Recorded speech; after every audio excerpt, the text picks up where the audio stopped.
Hey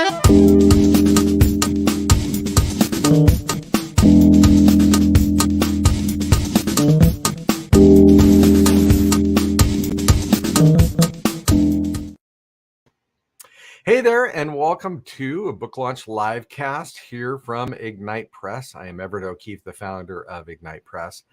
And today I have what is going to be almost certainly the most fun interview I've ever done. I have Ralph Meloon Jr. here with me, and Ralph is, among other things, an accomplished and experienced Alaskan bush pilot, hunting and fishing guide, and master storyteller. And so I'm really excited about bringing his launch to you. Now, before we get to Ralph, I want to share with you that if you have a book that you have been writing or thinking about writing, and you want to know how to get that book out to the world in order to share your story or influence people through your message, reach out to us at ignitepress.us. ignitepress.us. I would be happy to sit down and have a book consultation with you to talk about your book and how your book can be used to get your message out or to build your brand or business. So, all right, enough about that. Let's get to the fun. Today I've got Ralph Meloon here, and we're going to be talking about his book, On a Wing and a Prayer, the mostly true misadventures of an Alaskan bush pilot. Ralph comes from the Meloon family. You may be familiar with Ski Natique and other brands that they're involved with. But after working with his family business for years, he moved to Alaska and became a bush pilot. He's been flying there for about 50 years now and has developed some pretty amazing stories from his own life and from the others around him. So let's do this. Let's get Ralph on here. Ralph, how are you today? I'm good. Are you having fun today? I sure am. I'm looking for it. Got a beautiful day here in sunny Florida. Oh, man. Well, and it's funny. So you're in Florida instead of Alaska. And we were just talking about whether he winters in Alaska. And I think that's not your preferred place to spend the dark hours, right? It gets dark forever in Alaska, doesn't it? Well, actually, especially on moonlit nights, we love to get in our airplanes on skis and take off and fly, and it's like flying in the daylight. It's just the moon glistening off that snow. We just love it. And oh my goodness! I actually love Alaska in the winter. That sounds mystical, absolutely mystical. Now, by the way, if you're watching this live cast, feel free to put questions or comments into the chat log, and I will try to bring them up and to have Ralph address them as we go. Now, by the way, I do want to share something really exciting. For those people watching, one of Ralph's best friends is Franklin Graham. Franklin is traveling today in Europe on business or otherwise, would be on this live cast with us. And he has done a couple posts on social media that I thought I would just go ahead and share one of them. Let's see if I can figure out which tab to go to. I should have already had this one up. Let me find it. Oh gosh, darn it. I just had it too. Here we go. I'll share this and put that on the screen. So here's Franklin Graham's post today. I have known Ralph C. Meloon Jr. for over 40 years, and he is one crazy bush pilot.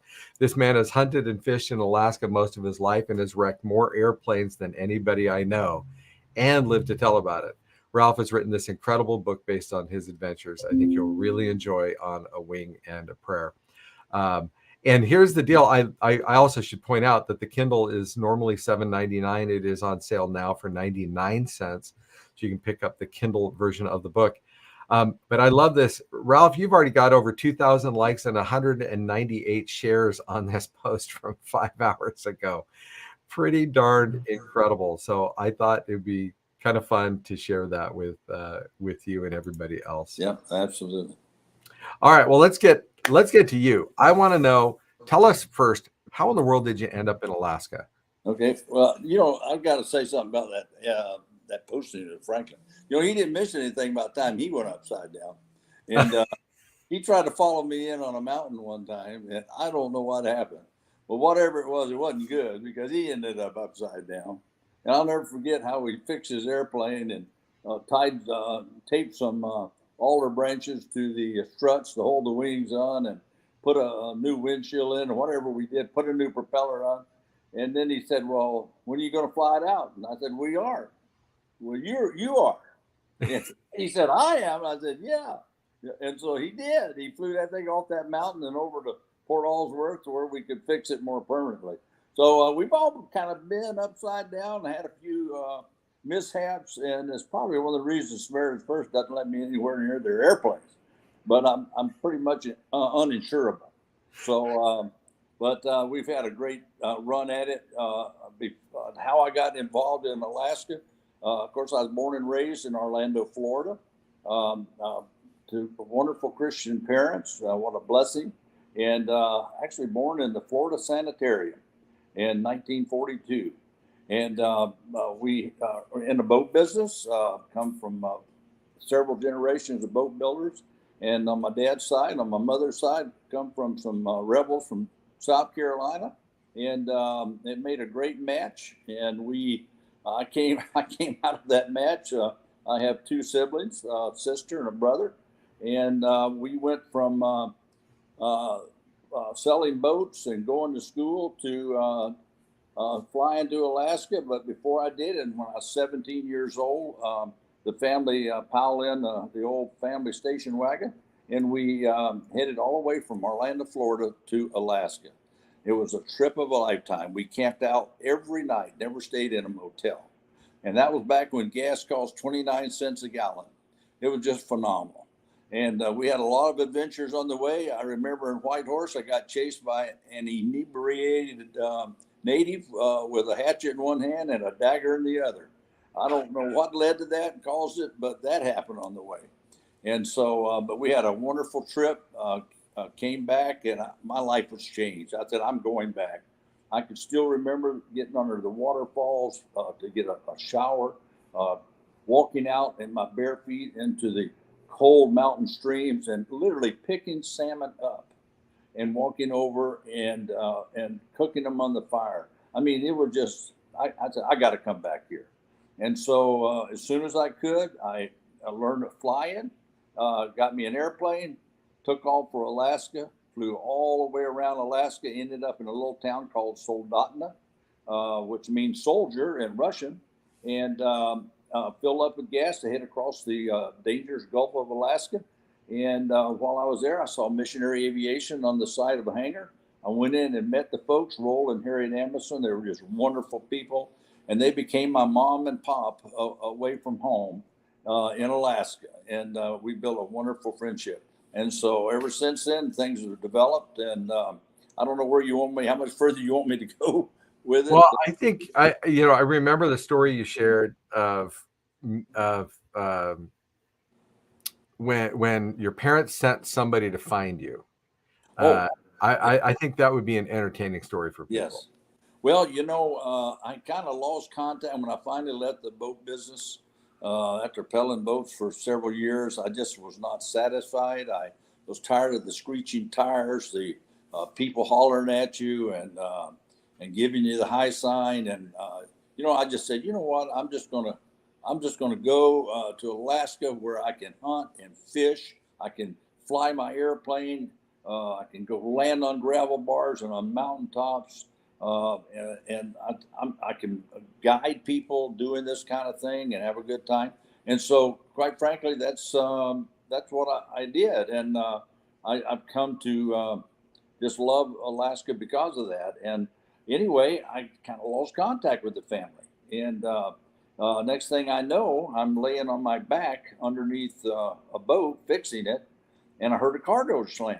And I saw these kind of fancy shoes coming around, and then I heard this voice, and it said, "Does Ralph Meloon live here?" And I thought, well, maybe he does and maybe he don't. Who wants him? And he says, Franklin Graham. Oh, so I came out from under the boat, and that began a lifetime friendship. I mean, we hit it off. I took the family to fishing holes and fished by brown bears.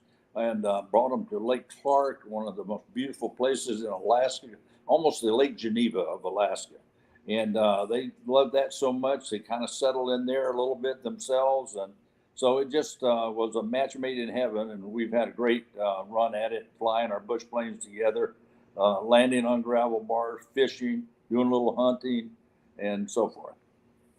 Well, and this has been, this has not just resulted in some really nice hunting and fishing expeditions, right? Tell us a bit about how this has impacted the mission, right? The ministry that Franklin's involved in, and that you also are involved in. Yep. I'll never forget, there was a village out here, remote, called Hooper Bay, and half the village burnt down. And for 2 or 3 years, I mean, nothing was done. These people had to move in with each other and get by. And the state moved all kinds of stuff out there in that runway, and refrigerators. And I mean, and it just piled up, and nothing was done with them. And pretty soon, the folks were picking up the refrigerators, and they brought them to their houses and were using them for wardrobes. And I mean, it was just a mess. When Franklin got here, he really felt a burden for the state. And he felt a burden for these people. And as things were drawn to his attention, and he got a volunteer crew and went out to Hooper Bay, and in one summer rebuilt the village. I mean, there was lumber piled there from 2 years, and nothing been done with it. And of course, they still had to bring in materials. And they built a real nice building there, a meeting hall. Upstairs was a church, and downstairs was kind of a burger bar, and tables to play pool and ping pong. It was a place that all the kids could come and congregate and enjoy doing some good, clean fun. And so that concept was taken from there. They've done it in other villages. They were building new churches. They built a brand new, beautiful church there in Nome, where the Iditarod ends. It just has not stopped. They built a beautiful church at Port Allsworth, where I have a remote cabin on that lake. And this little town of Port Allsworth, kind of pioneered by the Glenn Allsworth family, has turned into just incredible ministry. And one day Franklin saw a for sale sign with 5 acres, found out that a bank was involved, and made a great deal, got the 5 acres and turned it into a place for, we call it actually OHOP, Operation Heal Our Patriots. It's a Wounded Warrior Project, not to be identified with the big Wounded Warrior Project that you hear so much about. This is Samaritan's Purse Wounded Warrior, and it's just absolutely I can't tell you. And I've had the privilege to close out my life. I'm 80 years old, and I came to work about at least 12 years ago, I believe.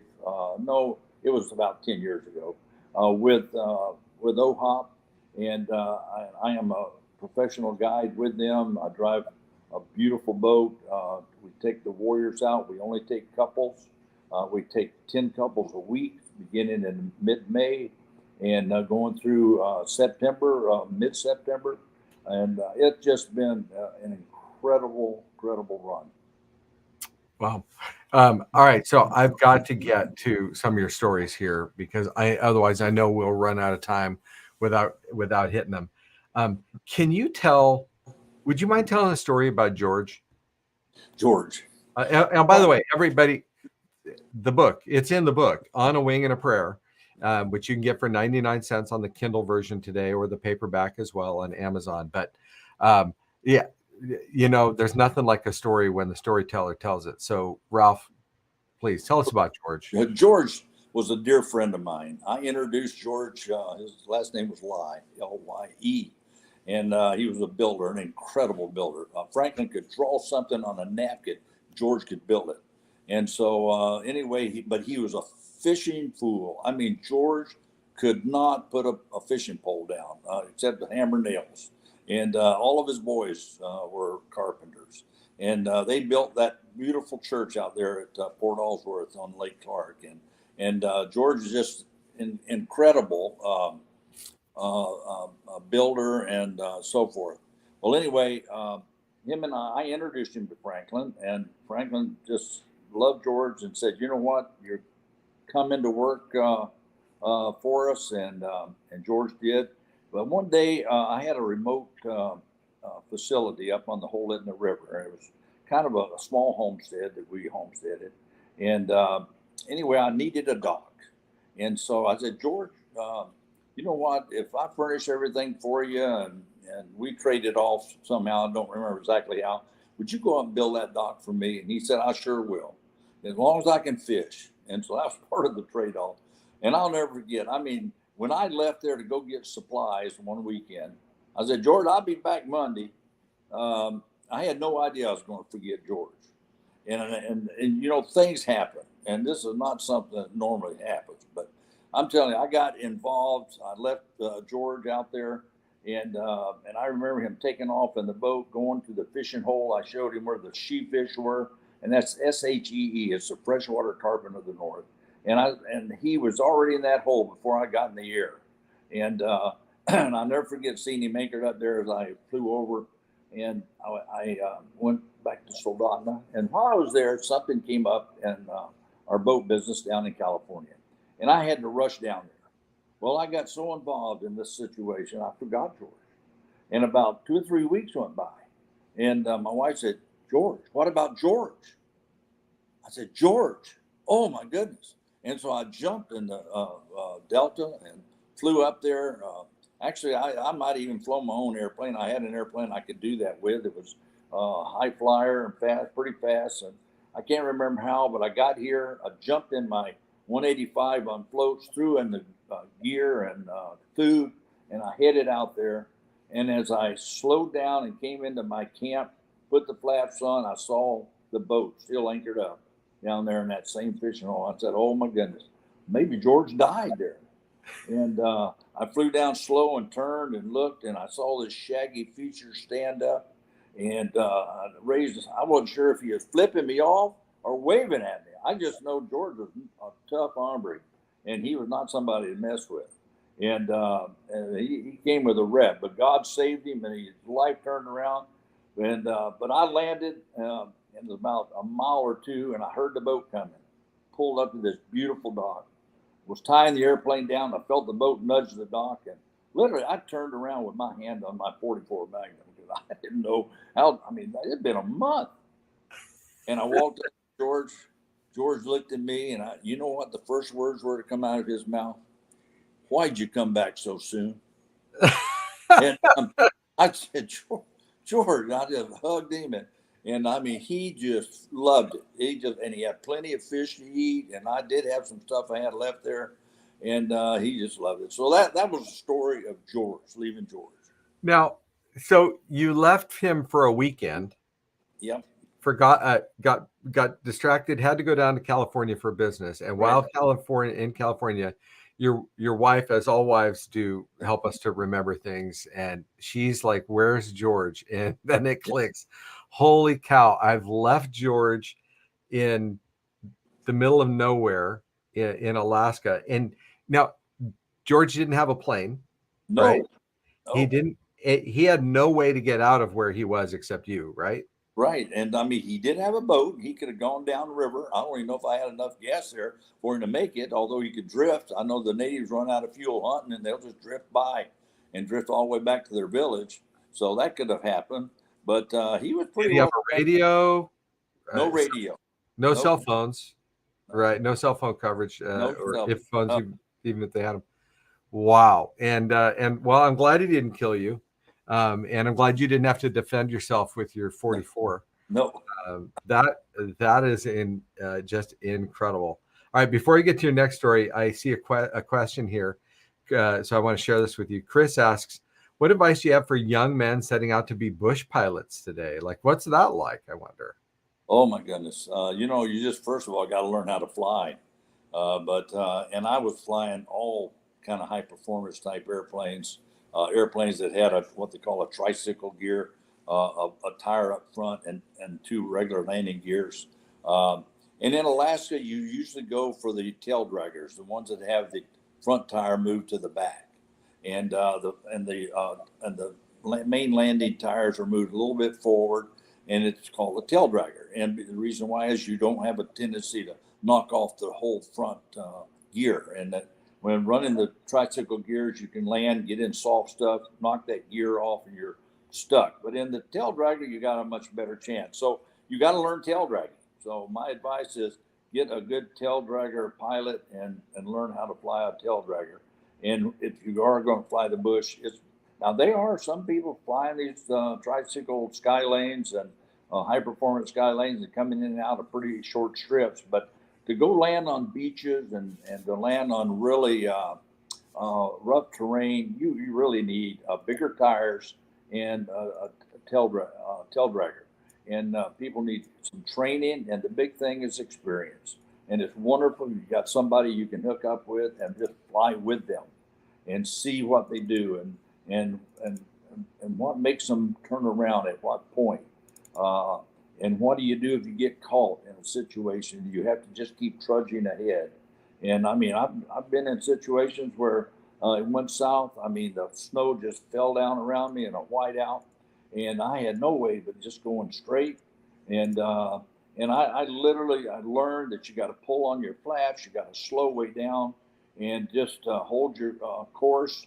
Hopefully, you know your course is going to be, you know where you are at the time that happens, and that you can fly without running into a mountain. But if you do run into something, at least you're going slow, and you have a chance to walk out of it. And so that's kind of the advice I got. Find somebody and teach you how to fly a tail dragger. Fly with everybody you can and have some experiences, because there's nothing that beats experience. Wow. All right. So let's go to one of those experiences. So you talk about, there's a story in your book about a guy that comes from Germany. Can you share this story? Oh, I did mention that. I wasn't a particular chapter, but my father had run into a fellow by the name of Wolfgang Schaff from Stuttgart. In fact, he was a machinist, precision type guy, and he owned one of our boats, the Ski Nautique, and he was down on Lake Constance. Dad met him and then invited him to Florida, and so anyway, he showed up over there in Orlando, and Dad brought him home. My mother was not much for intrusions, but she got to where she loved him a lot over time. But first thing Wolfgang did the next morning was he took his clothes off and jumped in her pool. That didn't set real well with my mother, but the Europeans a little different on things. And so, but anyway, I invited him to Alaska, and sure enough, he showed up. And boy, I mean, what a worker! I took him out to the same spot where I left George. And no, I didn't leave him, although I went back the weekend to get some supplies. And I asked him to shave the bark off of these logs. So we were building some log cabins. And I mean, he is such a worker. When I got back, he had finished all of those logs and was starting to do the ones that are still growing, the trees. I've never seen the likes of the guy. I said, no wonder the Germans almost won the war. And when I got there, I pulled up to the shore, and the guy jumps in the water. I mean, it wasn't a fast current. The whole lift was nothing like our Kenai, which is 12 knots. This thing was only 2 or 3 knots, but he jumps right in, grabs the float, and wrestles the airplane over the shore. I said, no, Wolfgang, it's okay. I got time, and I can jump out, cross the guy wire, and grab my rope.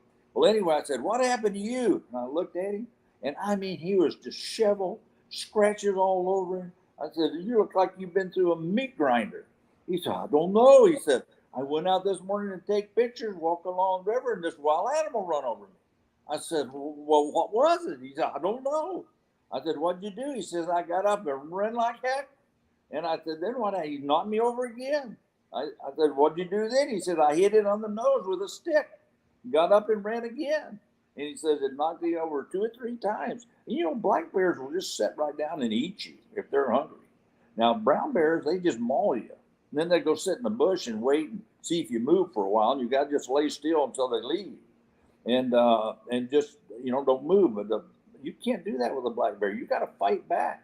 And he fought back. Well, he took a picture of it. He got to the cabin, took a picture of it. And when he got back to Germany, this was the old days when we didn't have digital. And he sent me the picture, and it was a black bear. And it was in the garden where he took the picture of it. So really interesting stuff has happened. Oh, wow. So he basically fought off a black bear. Yep.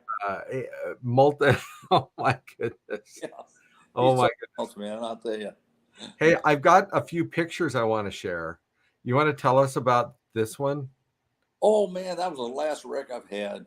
And I love 9578 Papa. That was the airplane. I was interdicted by the military on 9/11, which is another story. We won't get into that. But I had landed over on across the lake from my cabin. I had a friend at the end of the season came over and said, "Man, we found 12 big bulls, moose down in a valley." He said, "If you'd help get us over there, we'd pay you. We'd do anything." I said, "You don't need to pay me." I said, "Man, let's do it." So we flew over there and landed. It's just across the lake, and there's a little kind of a ridge that comes down there, tails off, and on the backside of that ridge was a little knob, and I pioneered a landing on that knob, and we set up our camp, and but the wind was blowing right out of the northeast and blew right over that mountain, down that mountain, right through our camp, and took our scent for 2 days down to those bull moose. We couldn't go hunt them. And then about the third day, I said, "You know what? I got a gallon of milk that's going to spoil over there. Let's go get that gallon of milk." So Rich jumped in with me. We took off, and I'm telling you, we were starting to climb out, and I was heading toward this mountain, but the wind was coming over, and a downdraft started pushing me down. And I started pulling back, pulling back, pulling back, and I knew I'd stall and kill myself. That's what you don't want to do, is to stall and go straight in. And so I made a decision not to try to turn. I just crash landed straight ahead. I tried to dodge everything I could. I went through a couple alder patches, and I finally fell in. I turned, was flipped upside down into this kind of a depression there, or hole. And there I was. And that's just what happens. Well, anyway, we tied a rope to that tail, and we dug a hole in front of the engine, took the propeller off, and we tied the rope to the tail, and we pulled that airplane into that hole, that engine, pulled it over onto the tires, and then we cut alder branches, and you can see where the in the picture where the struts are bent, and we straightened them the best we could, and then we duct taped those branches to those struts. Oh And my. fixed it the best we could, and then I still had to get out of that hole. It was too deep. And by this time, the Russian satellite had gone over the third time and picked up my signal and signaled RCC, which is the Rescue Command Center in Anchorage, and said, "We've got a signal from a ELT, an emergency locator, and it's in the Lake Clark National Park." Well, the park sent out Leon Allsworth, of all people, a friend of mine, to check it out. Well, he was in his 185, and he knew my airplane, and I got on the radio, and we talked, and he said, "Everybody okay?" And I said, "Yeah, we're all great." But he said, "What happened?" I said, "Well, the wind blew me over." Well, he said, "Well, what's all that? Looked like a lawnmower went through two patches of alders." I said, "Oh, well." Anyway, I was thinking, I didn't want to admit I'd crashed, but you can see how deep that hole is. And then Glenn Allsworth flew his little airplane up there, landed on the side of that mountain, taxied up to me. We tied a ski rope literally to his tail and to the tail of his airplane. He pulled me up out of that hole. Oh my goodness. And so that's what happened. And then I eventually flew it out of there. It was this kind of stuff you go through with sometimes. Incredible. Now we just have a couple minutes left, so I'm going to just share. I just have a couple more pictures to share. This is this one of your planes? Yes, it is. It's one of a dozen I bought one time at one deal at one time in Sacramento, California, and flew them all up, not on floats, but on wheels, one at a time. And it's part of my book, and it's quite a story getting them all up here. And that particular airplane on floats, I traded almost even up for a set of floats for my Beaver. And the whole plane for a set of floats for the other. Oh, absolutely. The floats were like $100,000. And they were just expensive, and found some in Canada. And I had to fly that little airplane all the way to Canada from Soldotna. That was a story. That was a task. All right. And then I saw this one in our files too. Oh man, what a bull. That was a 65-inch bull moose. And Franklin and I been hunting for a nice bull for him. And we'd made a mistake on one before. I won't get into that. It's actually a little bit in the story. But that bull, we were able to get down, and I'm telling you, it was a dandy. And we preserved every bit of it. We got about 800 or 900 pounds of wonderful boned out meat. It was a dandy. Incredible.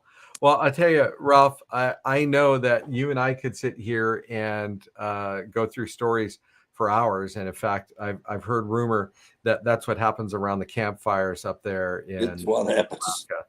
Alaska. I want to also just put a plug in for your wife and thank her for that. I know she and I had some fun talking about whether or not we should add this word "mostly true" to Right. your book. And I know that's been much to your chagrin because you've told us, hey, these stories are true, but your wife does tell me they do tend to get better and better over time. So, Yep. like a Well, fine wine or something, I guess. nothing like the story of her riding a wild muskox across Nunavak Island in Russia, 50 below zero for 50 miles bareback. So that's another story. Incredible. All right. That'll be in the next book. I tell you. So let me remind everybody that they can get a copy of On a Wing and a Prayer on at Amazon today. It is available on paperback and also Kindle, and we're currently doing a launch special for 99 cents on the Kindle. Oh, by the way, I also want to. A comment came in here from Jeff Twait. No question, just congrats. Blessed to get to hear these stories in person. How wonderful is that? And I've got to tell you, so we haven't talked a lot about this, Ralph, but you know that I'm a pilot. My brother's also a pilot. Your book is going to be his Christmas gift, and he's going to absolutely love it. And I would encourage other people. You do not need to be a pilot to find this stuff entertaining. I promise you. You don't need to be a hunter or a fisher to find these stories entertaining. This is fun. This is a totally fun book. And by the way, if you notice on the cover, there is an F-15 chasing a Cessna, and that's no coincidence. So that story also is in the book. So definitely encourage you to pick that up. If you want to find out what happened to Ralph on 9/11, then it's there. Ralph, thank you so much.